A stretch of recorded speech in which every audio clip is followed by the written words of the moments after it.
Hey, what's up? What's going on? Welcome to my channel, man. This channel is all about autism. You know, the autism spectrum, you know what I mean? My name is Baldwin. I'm a dad of an autistic child.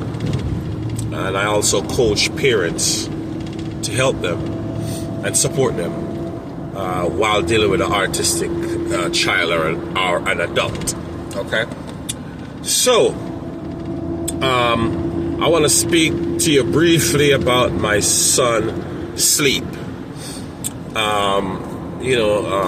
Kids that are autistic, their sleeping patterns can be different from other kids.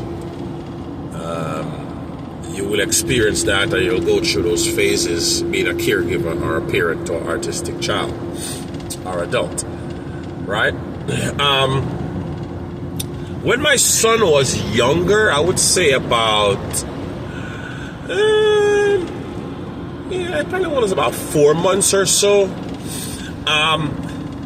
he would sleep good. Like I said, I'll go back all the way back now to, say between a month and 4 months. I want to go way back. You know what I mean? Just to kind of bring you in a development vibe. He would sleep. And then his sleeping wasn't abnormal in my opinion, in my autistic son. When he wake up, he would cry. I sing and stuff, so I have a pretty loud voice. At least I think I do. But he would scream really loud when he wake. But I think that was just from him, taking the voice after his dad, a strong voice. Yeah, so, but anyway, when he got older, we go through phases. We used to go through phases. I would say when he was about, say, 3 and a half, he was going through a phase where he would wake up and he would just cry profusely. Like extreme crying. Extreme crying. It was about 3 and a half. And we would have to take him outside to calm him down. That's one of the things that I also recommend. If you have an autistic child who wake up crying a lot or have a hard time going to bed and, they get pretty noisy, taking him or her in the car for a ride around the block is a good thing. Or if you can take them outside to sit in the car or the truck or whatever in your transportation, it helps. Because sometimes you have, if you're in an apartment or if you're in a house where you're close to neighbors, then it could be really rough on your neighbors. It can get that wild. Okay. So what we used to do, we used to take him out. It was about 3 and a half. He would just cry, like aggressively cry. And we're like, what's going on? What's going on? And my son, mom would take him outside, sit in the car with him for a while, and he would cry, and then he would finally calm down. And sometimes we even wait in the car for him to go to sleep. But as he get older, now at 6 years old, my son sleep pretty good. Now he's a very hyper kid. He's very high energy. So we have to wind him down sometimes at night. But he's naturally a very energetic, very physical, very athletic kid. That's how he is. So at nights we wind him down. Come on, David, time to wind down. And we have him help pack away his toys and stuff like that. But now, with him being 6 years old, occasionally, and this is a phase that you'll go through also. Sometimes they'll just be up all night.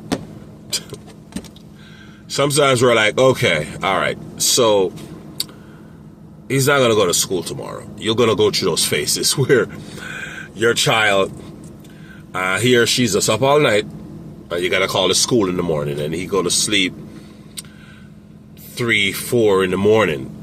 no point in waking up that child to go to school for 7 o'clock. You got to leave them alone, let their brain rest. So you'll go through those phases where, the child won't make it to school because they're just up too late. And sometimes he'll go to bed at his time. You might have this question, what time does he really go to bed? My son at 6 years old now, he go to bed between 10 and 12. We try to wind him down.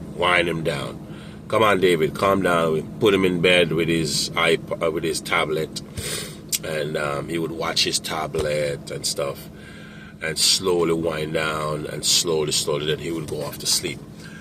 But you'll go through these phases where he just wake up in the middle of the night, 12, 1 a.m., and be prepared. He's not going to make it to school the following day. That's just a reality of it. Sometimes I'm up with him all night. Sometimes his mom is up with him all night.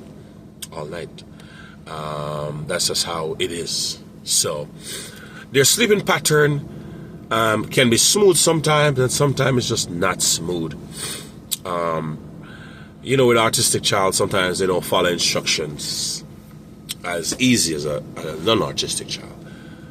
A non-autistic child, they could try to, like, hey, come on, get back to bed, and kind of, with an artistic child, when they don't want to go to bed, forget about it. Just be like, okay, all right, it is what it is. Don't get mad. Don't feel crazy, think crazy. That's just how artistic kids are. They're up. Just know that, okay, that's how my son, that's how my daughter is. So it's real rough on parents and caregivers. That's something I'm going to elaborate more in another video. But so just my son's sleeping pattern, it varies, but overall, a scale from 1 to 10, I would say a good 7. It's not bad, a good 7.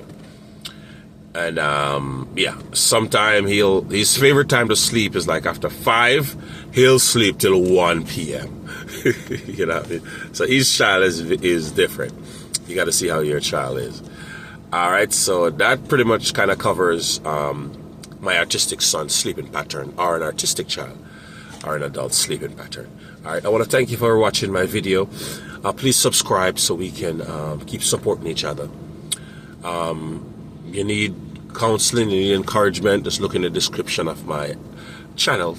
My email is there. You could reach out to me. I'd love to speak with you. All right, be strong. Keep giving that child or adult love. And just know that, okay, he or she is just who she is and how she is. And they're different and beautiful in their own way. All right, I want to thank you for watching. I want to wish you a great day.